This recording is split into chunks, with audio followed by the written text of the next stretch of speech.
Salam Satpam Jaya. Berjumpa lagi dengan saya di channel Satpam Jaya, channelnya Satpam Indonesia. Baik sobat, kali ini kita akan sharing bagaimana cara membuat rencana pengamanan atau RENPAM, Security Vulnerability Risk Assessment. Berikut tayangannya.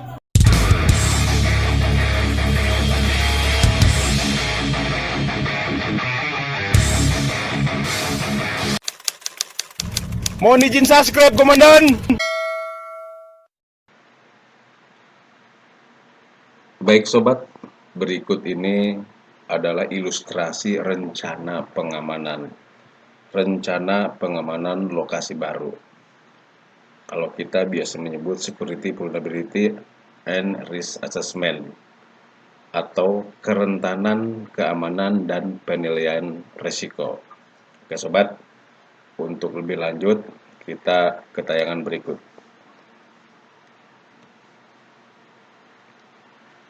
Oke sobat, sebelum kita membuat sebuah konsep rencana pengamanan, tentunya kita harus ada pendahuluan. Berikut ini bisa sobat lihat, ini pendahuluan, silakan sobat baca atau bisa sobat screenshot. Misalkan sobat berminat untuk sharing dan mempelajari tentang rencana pengamanan untuk unit lokasi baru. Selanjutnya, Data and Security Responsibility, yaitu tugas dan tanggung jawab security. Apa sih yang kita perlu pertanggungjawabkan, yang kita harus jaga, yaitu aset. Di sini ada aset, ya sobat bisa lihat. Aset itu ada 4 hal. Yang pertama personil atau orang, kemudian properti, kemudian informasi, dan proses.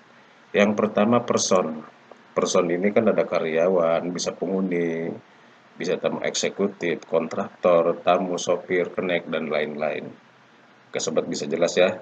Kemudian properti ini tentunya ada bangunan, fasilitas produksi, infrastruktur ya sobat ya. Kemudian informasi ini ada hardware, software. Kemudian mengenai informasi tentang rahasia perusahaan. Nah, inilah tugas dan tanggung jawab security. Kita harus menjaga semua ini. Kemudian proses. Nah, proses ini tentunya ada proses pekerjaan karyawan, proses aktivitas penghuni atau karyawan, pemilik dan penyewa atau kontraktor dan lain-lain. Tentunya semua ini harus kita jaga, wajib kita jaga. 4 aset ini perlu kita jaga sesuai dengan tugas dan tanggung jawab kita sebagai seorang security. Baik, selanjutnya threat identification, maksudnya analisa ancaman yang perlu kita analisa. Ancaman yang perlu kita identifikasi, perlu kita cerna, perlu kita analisa. Yang pertama, criminal acts atau tindakan kejahatan. Ya, ini untuk tindakan kejahatan. Kemudian gangguan sosial. Kemudian yang ketiga, teroris atau ancaman teroris. Nah, yang pertama tindakan kejahatan. Di sini ada pembongkaran, perampokan, penggelapan, penipuan, kejahatan komputer, pemalsuan barang, pemalsuan, kenakalan, kerusuhan, pemerasan, penculikan, mata-mata, pembunuhan, dan pencurian. Nah, ini dari sisi bacaan bahasa Indonesia. Bahasa Inggrisnya bisa sobat lihat sendiri, bisa sobat perhatikan. Nah, ini untuk tindakan kejahatan yang perlu kita analisa nih ancamannya. Kemudian secara gangguan sosial, di sini pasti ada demonstrasi yang perlu kita waspadai, pemogokan, blokade lokasi, penyetopan kerja, penahanan alat kerja, perusakan fasilitas kerja, pembakaran alat kerja, dan pemerasan. Ini juga perlu kita analisa ya dari sisi ancaman identifikasi kita. Kemudian ancaman teroris di sini ada ancaman bom dan sabotase. Inilah yang paling juga berbahaya. Perlu kita analisa sebagai satuan pengamanan, kita wajib tahu ini. Kita wajib analisa ini juga. Salah satu kewajiban kita, bahkan seluruhnya. Oke sobat, jelas ya. Untuk threat identification. Selanjutnya ini adalah semacam metrik risiko prioritas yang mana ini untuk memberikan sandi atau kode ketika menilai situasi dan kondisi yang akan kita analisa, atau misalkan kita mau asesmen rencana proyek baru atau unit baru. Nah, ini perlu kita analisa sesuai dengan grafiknya. Metrik ini akan menjadi bahan acuan di halaman berikutnya. Nanti sobat pelajari, silakan baik-baik. Kita ke halaman berikut. Nah, inilah sobat yang tadi di atas akan menjadi kode seperti ini ya, untuk tanda pengamanan ketika kita menilai setelah kita membuat sebuah gambaran keamanan di sebuah lokasi. Di sini ada high, ya, ada medium dan ada low. Nah, high ini apa, medium ini apa, low ini apa? Sobat bisa pelajari seperti di atas. High itu bisa dikatakan misalkan tidak aman, medium itu sedang, low itu aman. Oke, sobat, jelas ya? Selanjutnya kita ke ilustrasi. Contoh ilustrasi di sini misalkan PT Wisma Angkasa Indonesia Depok Jawa Barat. Nah, PHT Identification maksudnya adalah vulnerability hajar threat. Nah, vulnerability ini artinya trespassing, kecelakaan berkendara, kebakaran, pohon tumbang, dan gempa. Jadi di sebuah analisa kita di calon proyek baru ataupun proyek yang sudah berjalan, kita wajib analisa semua aspek ya, semua hal yang berkaitan dengan kecelakaan berkendara, kebakaran, pohon tumbang, gempa, dan trespassing. Dan hanya itu hajar itu kebakaran atau terorisme ini perlu kita analisa di sebuah area yang akan menjadi tanggung jawab kita atau area tanggung jawab kita. Threat di sini ada pencurian, ya, pengerusakan, sabotase, blokade, unjuk rasa, teroris, dan insiden. Ini perlu kita analisa dan kita waspadai. Ini menjadi sebuah gambaran ketika kita melakukan suatu asesmen atau rencana pengamanan di proyek. Oke sobat ya, ini sebuah gambaran untuk gambar awal sebelum kita melangkah ke halaman berikut. Oke sobat, jelas ya? Kita lanjut ke halaman berikut. Yang pertama, ketika kita membuat sebuah analisa, yang pertama kita buat ATHG. Apa sih ATHG? Yaitu ancaman, tantangan, hambatan, dan gangguan. Seperti sobat lihat. Kemudian satu ancaman. Ancaman adalah suatu hal atau usaha yang bersifat mengubah atau merombak kebijaksanaan yang dilakukan secara profesional, konvensional maksudnya, kriminal, serta politik. Oke sobat, jelas ya. Kemudian T, tantangan. Tantangan adalah suatu hal atau usaha yang bertujuan atau bersifat menggugah kemampuan. Oke sobat, jelas ya. 3, hambatan. Hambatan merupakan suatu hal atau usaha berasal dari diri sendiri yang bertujuan melemahkan atau menghalangi secara tidak konsepsional. Itu untuk hambatan. Yang keempat, gangguan. Gangguan merupakan usaha dari luar yang bertujuan melemahkan atau menghalangi secara tidak konsepsional. Jadi banyak yang usaha-usaha dari luar.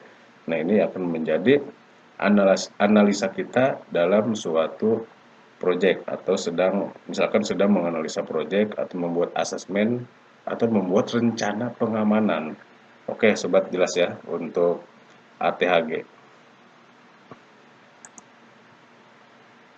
Selanjutnya adalah kita harus melakukan pengamatan secara umum lingkungan atau batas-batas perimeter. Nah, contoh di sini ini ada denah misalkan denah PT Wisma Angkasa. Misalkan di sini untuk batas-batas perimeternya, area depan berbatasan dengan Jalan Raya Bogor dan PT BBC. Ini ilustrasinya sobat ya. Kemudian area kiri berbatasan dengan pemukiman warga. Kemudian area kanan berbatasan dengan Jalan Pila Pertiwi.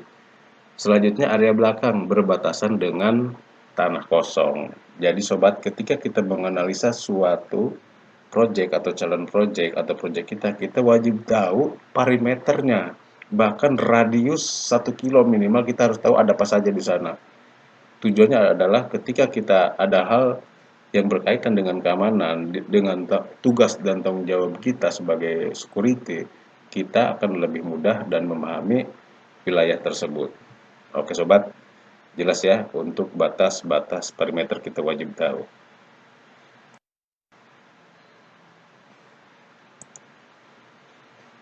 Oke, selanjutnya konsep pengamanan sobat. Dalam konsep pengamanan, tentunya yang pertama adalah persiapan konsep. Nah, di dalam persiapan konsep ini, yang pertama adalah analisa potensi pengamanan. Yang kedua, analisa umum konflik. Yang ketiga, pemetaan pengamanan.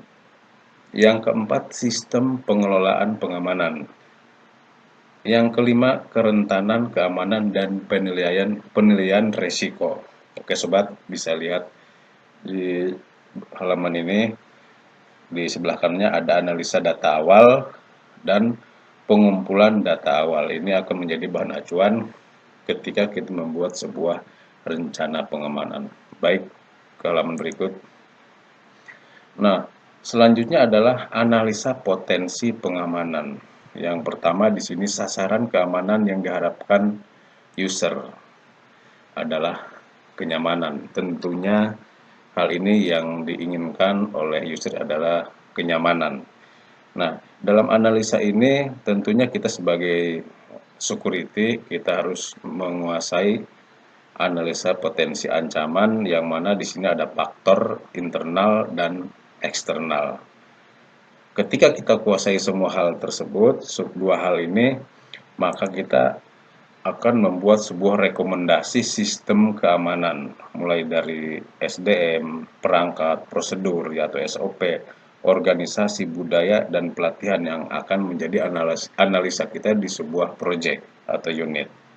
Nah, kemudian jangan lupa di luar itu kita harus membuat rencana kegiatan eksternal, yang mana di sini biasanya melibatkan tokoh-tokoh masyarakat ya atau ormas, dan yang paling penting juga adalah pihak yang berwajib baik dari kepolisian maupun dari TNI.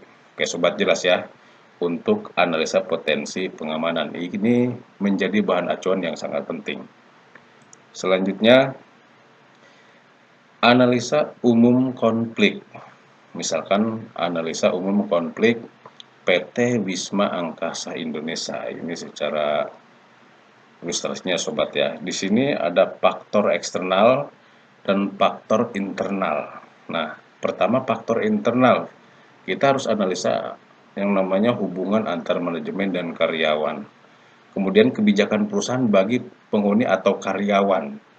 Ya, ini menjadi analisa kita. Kita harus tahu budaya-budaya mereka juga. Kemudian faktor eksternal, di sini ada masyarakat, ya masyarakat ini masyarakat yang berada di sekitar lokasi perusahaan. Nah ini perlu kita analisa. Kemudian pencemaran, apakah ada pencemaran yang disebabkan oleh keberadaan perusahaan? Ini menjadi analisa kita sobat. Selanjutnya kecemburuan sosial masyarakat sekitar, yaitu menganalisa informasi dan komentar mengenai kontribusi perusahaan terhadap masyarakat tentang lapangan pekerjaan. Nah inilah yang biasanya menjadi hal yang dibicarakan setiap kita tugas di lapangan. Kemudian sabotase. Sabotase ini adalah penghadangan operasional perusahaan. Ini penting sobat. Salah satu juga yang penting harus kita analisa. Dan selanjutnya LSM yang kontra, yaitu menjalin komunikasi yang aktif dengan perusahaan. Nah ini penting sobat ya. Nah di sini ada lambang SJ Satpam Jaya, misalkan di sini BUJP. Kita sebagai BUJP, yang pertama yang harus kita lakukan adalah survei lingkungan dan keamanan, yaitu gambar lengkap mengenai masalah dan ancaman, kemudian gambar lengkap mengenai aktivitas motivasi interaksi antara pihak perusahaan, kemudian rekomendasi pengelolaan keamanan perusahaan. Nah, setelah dilakukan survei lingkungan dan keamanan, selanjutnya investigasi. Investigasi ini adalah pencarian informasi yang objektif sebagai bahan pengambilan keputusan dalam penyelesaian masalah. Ini sangat penting sobat ya. Ketika ada masalah, hal ini yang harus kita lakukan dengan arif dan bijaksana, yaitu melaksanakan investigasi. Selanjutnya, rancangan sistem keamanan. Di sini survei lingkungan dan keamanan. Kedua, rancangan jadwal tugas. Tiga, rancangan prosedur atau SOP lainnya. Kewajiban kita ketika membuat sebuah rancangan sistem keamanan. Oke, sobat, jelas ya. Kemudian conflict resolution di sini adalah negosiator atau mediator yang membantu manajemen mengatasi konflik keamanan internal eksternal. Nah, inilah analisis penting juga buat kita sebagai petugas security atau dari pihak BUJP. Kemudian audit keamanan, yaitu mengaudit sistem keamanan yang telah ada dan memberikan rekomendasi. Artinya di sini kita harus analisa keamanan atau prosedur saat ini, apa yang kurang, apa yang berlebihan. Yang berlebihan mungkin distandarkan, yang kurang kita rekomendasikan. Nah, ini untuk audit keamanan. Selanjutnya dari pihak kita BUJP Outsourcing itu pengelolaan pengamanan oleh security kita. Artinya inilah yang menjadi tugas dan tanggung jawab kita. Oke sobat, jelas ya gambarannya seperti ini untuk analisa umum konflik. Selanjutnya pemetaan. Ini tidak kalah penting juga, misalkan di sini ilustrasinya pemetaan PT Wisma Angkasa Indonesia. Di sini ada isu. Isinya apa? Di sini masih kosong. Terus akar masalah. Aktornya apa? Motivasinya apa? Kekuatannya apa? Plottingnya apa, ancamannya apa, proses mewujudkan ancamannya untuk apa, dan resiko paling buruk. Nah, ini perlu kita analisa. Di sini ada alternatif tawaran negosiasi. Terus di sini ini kan perlu kita juga ada kelemahan atau peluang, kegiatan antisipasi dan PIC penanggung jawab. Nah, ini menjadi bahan awal untuk pemetaan selanjutnya. Oke, kalau berikut lanjutan dari pemetaan. Yang pertama adalah pemetaan potensi pengamanan. Misalkan di sini untuk pemetaan potensi pengamanan, yang pertama adalah organisasi masyarakat. Di sini ada isu, misalkan isu ini paguyuban atau organisasi masyarakat. Akar masalah menginginkan keterlibatan mereka di dalam PT WAI atau Wisma Angkasa Indonesia. Aktor yang dituakan di Ormas. Motivasinya meminta jatah bulanan, kekuatan terorganisir. Platformnya menghendaki aktivis proyek dan jatah bulanan di PT WAI. Ancamannya perusakan, proses ancaman mobilisasi massa, resiko terburuk demo massa dan perusakan. Nah, sobat, ini untuk pemetaan potensi pengamanan yang pertama, yaitu organisasi masyarakat atau Ormas. Kemudian selanjutnya proyek. Proyek ini misalkan isu proyek, akar masalah pekerjaan proyek, aktor warga sekitar, motivasinya menuntut lapangan pekerjaan, kekuatan terorganisir, platformnya bekerja di dalam area PT WAI, ancamannya perusakan, proses ancaman mobilisasi warga, risiko terburuk, demo massa dan perusakan. Oke sobat, jelas ya untuk pemetaan proyek. Kita ke halaman berikut. Misalkan SARA, isu SARA, akar masalah lingkungan sekitar PT WAI atau Wisma Angkasa Indonesia. Aktor, tokoh agama, dan tokoh masyarakat. Motivasinya pro dan kontra atas pembangunan PT WAI. Nah, ini biasanya ada sobat ya. Kekuatan sporadis. Platformnya lingkungan yang nyaman. Ancaman perusakan. Proses ancaman dengan pendekatan agama. Resiko terburuk yaitu demo massa dan perusakan. Nah, ini misalkan mengenai pemetaan SARA. Oke sobat, jelas. Kita lanjut. Di sini selanjutnya aparat dan hukum. Aparat dan hukum, misalkan di sini isunya aparat dan hukum, akar masalah tidak ada ya karena mereka adalah aparat. Aktor Babinsa dan Bimas. Kemudian motivasinya menjalin hubungan pengamanan Surakarsa secara profesional.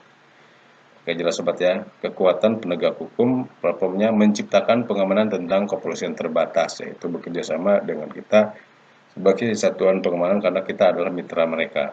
Ancaman tidak ada, proses ancaman juga tidak ada, kemudian resiko terburuk juga tidak ada. Nah, ini untuk aparat dan hukum. Oke sobat, jelas ya. Oke, selanjutnya sistem pengelolaan pengamanan. Oke sobat, ini mengenai sistem pengelolaan pengamanan. Oke, yaitu sistem pengelolaan pengamanan PT Wisma Angkasa Indonesia. Sistem pengelolaan pengamanan terdiri dari rencana manpower atau jumlah personil, kemudian struktur organisasi, selanjutnya proyeksi jadwal tugas anggota, kemudian denah titik plotting anggota, dan peralatan pendukung kerja, kemudian SOP atau standar operasional prosedur. Nah, ini untuk sistem pengelolaan pengamanan. Kita lihat ke halaman berikut untuk menjelaskan sistem pengelolaan pengamanan.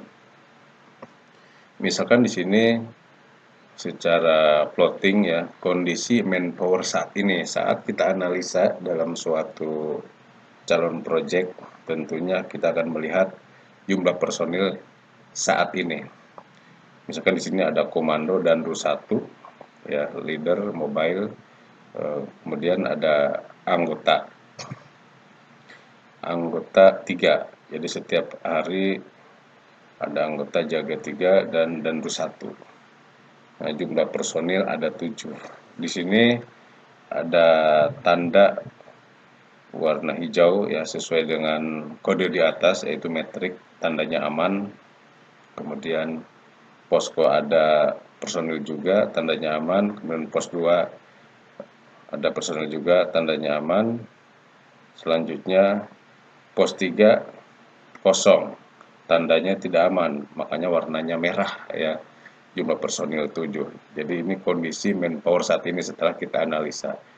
Setelah kita analisa, pos 3 kosong, tidak ada yang jaga dan rawan, hari ini kita kasih tanda merah. Kemudian di rekomendasi kita untuk manpower, di pos 3 ini kita ajukan personil 1 di pos 3. Berarti jumlahnya 3. Sehingga hasil analisa menjadi aman secara menyeluruh. Makanya di tanda ini warnanya hijau semua. Jadi jumlah personil dari 7 personil menjadi 10 personil. Nah, ini untuk rekomendasi manpower atau personilnya. Oke sobat, jelas ya. Ini untuk manpower dan jumlah personil. Kita ke halaman berikut. Struktur organisasi secara gambaran, channel Satpam Jaya mereferensikan secara struktur seperti ini. Jadi 10, yang tadinya 7 jadi 10 sesuai dengan rekomendasi.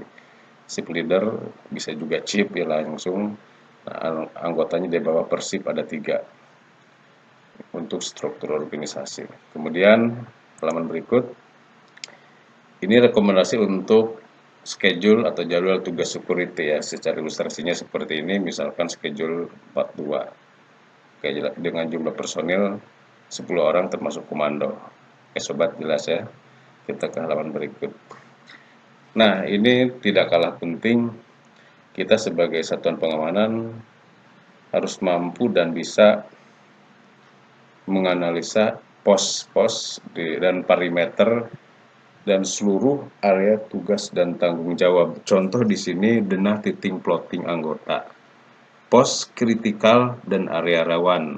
Namun di sini saya sebutkan yaitu plottingan anggota saat ini sesuai tadi dengan plottingan yang pertama berbentuk jumlah personil dan manpower. Ini secara pemetaan denah plotting. Nah, untuk posko ini ada personil, ini kita anggap aman. Kemudian posko atau pos 1 ini ya. Kemudian pos 2 dekat panel ini personil ada, dan pos 3 tidak ada personil, makanya ada tanda X. Tanda X ini melambangkan pos kosong sesuai dengan sandi-sandi di atas ya. Sandi di atas X pos kosong. Nah, ini WMC artinya patroli, ada tanda anggota, ada gambar personil dan jalur patroli, dan tanda yang kedip-kedip ini adalah artinya rawan. Kenapa rawan atau critical area? Artinya ini ada parameter-parameter yang rusak ya. Jadi perlu sobat tahu juga ya mengenai tanda-tanda kode ini. Namun ini adalah plottingan anggota saat ini. Akhirnya di halaman berikut kita rekomendasikan untuk pos 3 kita isi, jadi kita anggap aman secara keseluruhan walaupun parameter-parameter ini masih dianggap rawan karena bagaimanapun belum ada perbaikan. Makanya untuk perbaikan ini perlu nanti kita rekomendasikan ya untuk pos kritikal dan area rawan. Jadi ini rekomendasi plottingan anggota setelah kita analisa. Oke, sobat jelas ya. Ini mengenai pos kritikal dan area rawan pada denah titik plotting anggota. Oke, ke halaman berikut. Ini rekomendasi rencana kerja tahunan. Sobat bisa lihat di video yang sudah Satpam Jaya, channel Satpam Jaya upload ya mengenai rencana kerja tahunan. Ada contohnya, ini hanya sebagai gambaran juga bagaimana cara membuat renpam atau asesmen security. Oke, sobat jelas ya. Selanjutnya adalah location operational procedure. Nah, di sini location operational procedure ini atau LOP adalah misalkan Danru tugasnya apa, jadi secara SOP per plottingnya ada, itu namanya location operational procedure. Kalau SOP kan sifatnya umum. Nah, misalkan di sini ada pos 1, pos 2, pos 3. Nah, masing-masing pos itu ada tugas dan tanggung jawab secara SOP. Namun di sini disebutnya location operational procedure. Oke, sobat jelas ya untuk location operational procedure. Kita lanjut. Ini mengenai perlengkapan seragam yang sudah kita rencanakan. Ya, sobat bisa lihat dan dulu seragamnya apa, misalkan sama. Kemudian pos 1, pos 2, pos 3 seragamnya apa dan perlengkapannya apa, ini sesuai dengan analisis kita dan rekomendasi kita kepada calon klien kita. Kita lanjut. Oke sobat, inilah yang menjadi hasil analisa kita sehingga dituangkan dalam purpose-nya ya. Security, vulnerability, and risk assessment atau kerentanan, keamanan, dan penilaian resiko sobat. Oke ya, ini artinya seperti ini. Oke, bisa sobat lihat. Oke sobat, di sini misalkan ada nomor fasilitas dan pos security, tugas dan tanggung jawab, kondisi saat ini, kemungkinan timbul atau resiko, dan mitigasi atau rekomendasi. Contoh di sini misalnya pos 1, posko atau pos 1 anggap saja posko ya. Pos komando.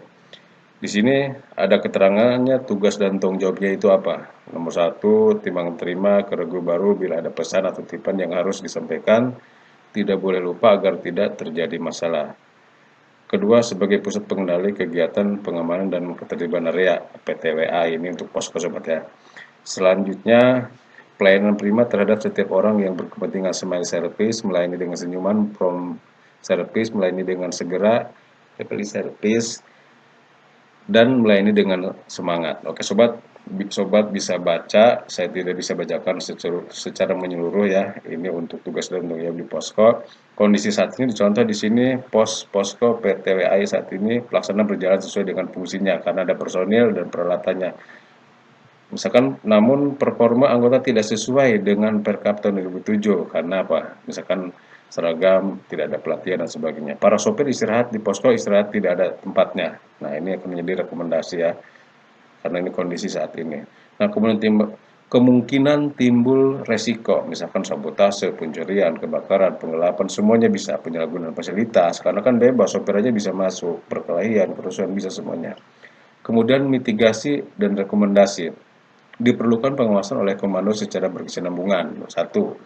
Kedua, petugas jaga di pos harus konsisten 1 kali 24 jam. Kemudian binlat atau pembinaan latihan oleh tim security dari kantor pusat atau cabang. Keempat, pengadaan rambu, kemudian lampu sorot dan sebagainya. Kemudian menempatkan CCTV pada lokasi tertentu. Kemudian nomor 6, training SOP tanggap darurat untuk semua jajaran. 7, training service excellent berkaitan dengan aktivitas mereka. 8, yang paling penting adalah membentuk rasa tanggung jawab dari masing-masing anggota. Oke sobat jelas ya, ini untuk posko gambarannya seperti ini, sobat bisa lihat, bisa pelajari, bisa diputar ulang jika ingin sharing dengan channel Satpam Jaya. Baik sobat, selanjutnya di sini misalnya ada pos 2. Nah, mengenai pos 2 hampir sama dengan pos 1, intinya penjelasannya adalah mengenai tugas dan tanggung jawab di tiap plottingan, kemudian kondisi saat ini ketika kita analisa ya, kemudian kemungkinan timbul resiko, kemudian mitigasi atau rekomendasi ya. Prinsipnya ini menjadi tugas dan tanggung jawab per pos masing-masing ya untuk analisa risk assessment-nya. Selanjutnya misalkan ini pos 3 ya sama sobat dengan pos 1 pos 2, yang berbeda adalah isinya saja, namun secara konsep secara format sama. Sobat bisa pelajari untuk halaman atau pos 3-nya ya. Kemudian di sini ada perimeter ya, karena pos 3 sudah, jadi perimeter pegas pembatas pohon atau ilalang ini akan menjadi pembahasan karena tadi kita analisa banyak pohon yang nempel dengan pagar pembatas. Nah, ini perlu kita menjadi analisa juga ya. Contoh di sini tugas dan tanggung jawabnya apa ya.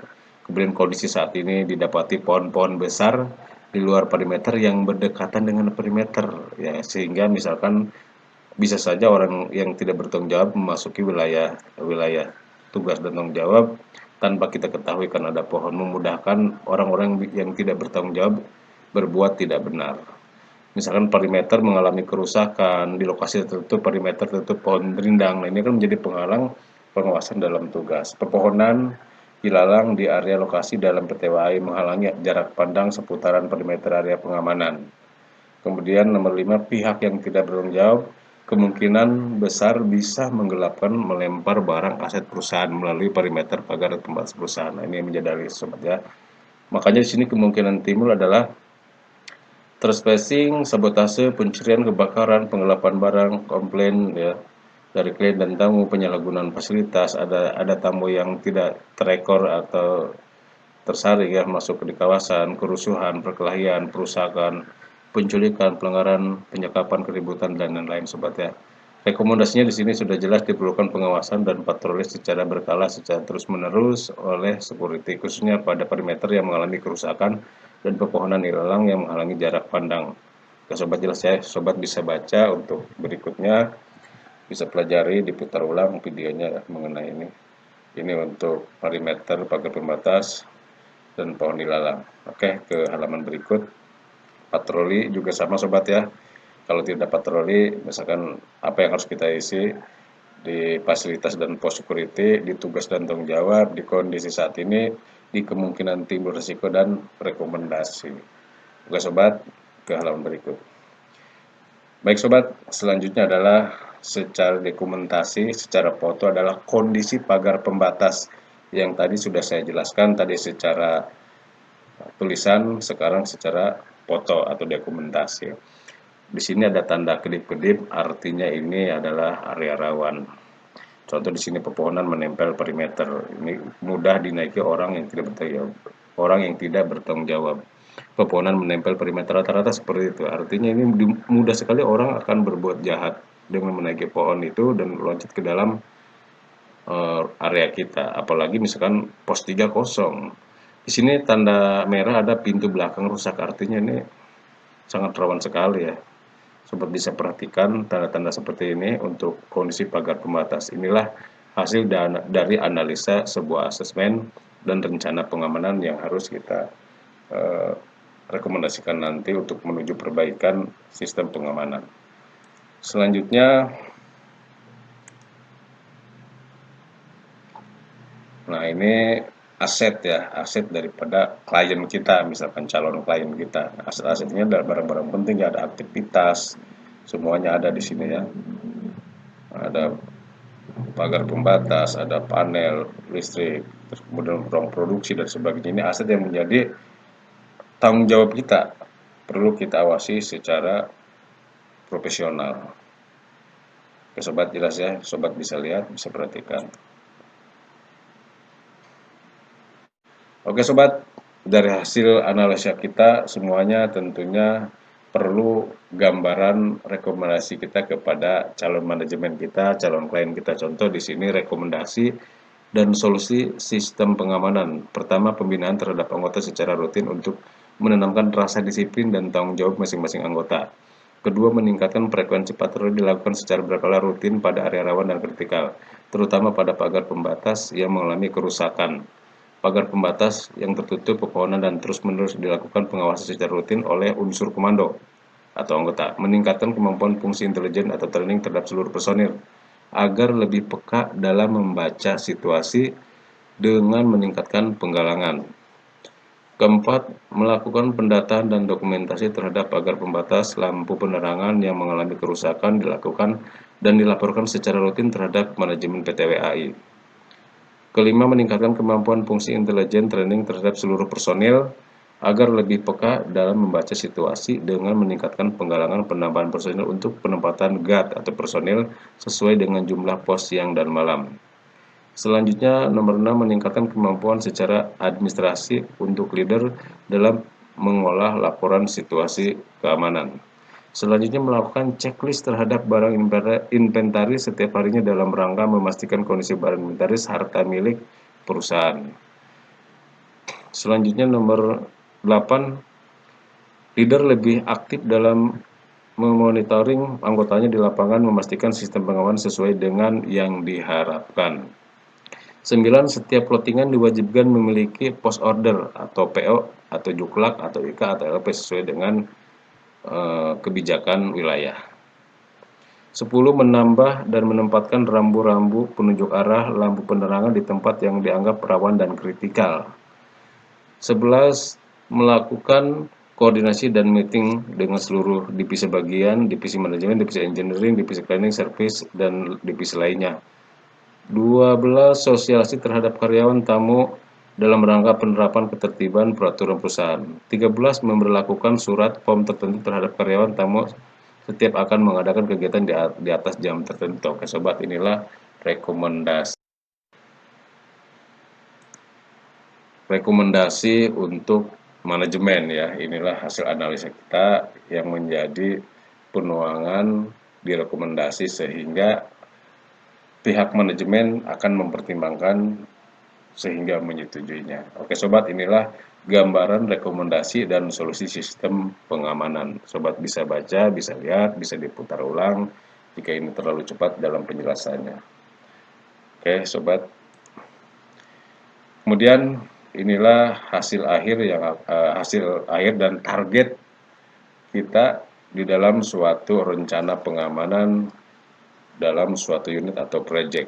Di sini tidak terdapatnya kecelakaan dan kejadian. Selanjutnya, patroli dan schedule yang efektif. Kemudian tidak terdapatnya pelanggaran kasus dan disiplin. Selanjutnya, pelaporan yang berkualitas dan jujur. Ini target kita ya. Selanjutnya, tidak terdapatnya kasus sabotase, pencurian, masuk tanpa izin, dan pemindahan tanpa izin di dalam area penjagaan. Oke, di sini mencegah dan deteksi dini penyusup, kegiatan orang yang masuk secara tidak sah, vandalisme atau penerobos atau peloncat pagar di wilayah kuasa tempat perusahaan.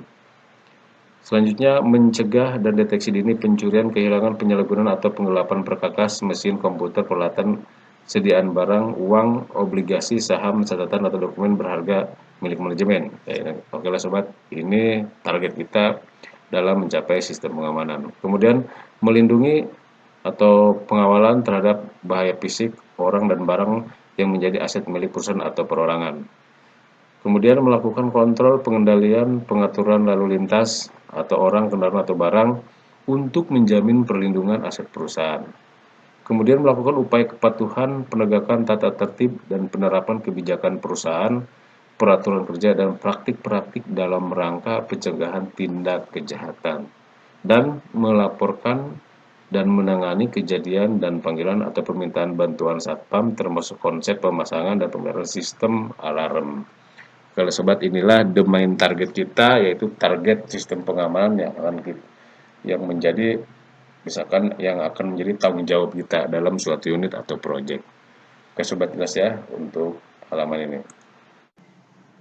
Baik sobat, berikut ini adalah sistem pengamanan yaitu Integrated Security System, yang mana Suatu pengamanan tentunya memerlukan namanya sistem. Nah, channel Satpam Jaya mereferensikan sistem ini, semoga bermanfaat. Baik, kita lanjut. Yang pertama, physical security. Physical security adalah personil yang sudah terdidik. Misalkan personil yang sudah mengikuti pelatihan minimal dasar Gada Pratama, itu untuk level anggota. Nah, inilah physical security. Kemudian yang kedua, security system. Security system adalah peralatan yang modern ya, peralatan security yang modern. Misalkan ada Garrett, wall truck, dan lain-lain ya yang berkaitan dengan keamanan. Ini untuk security system.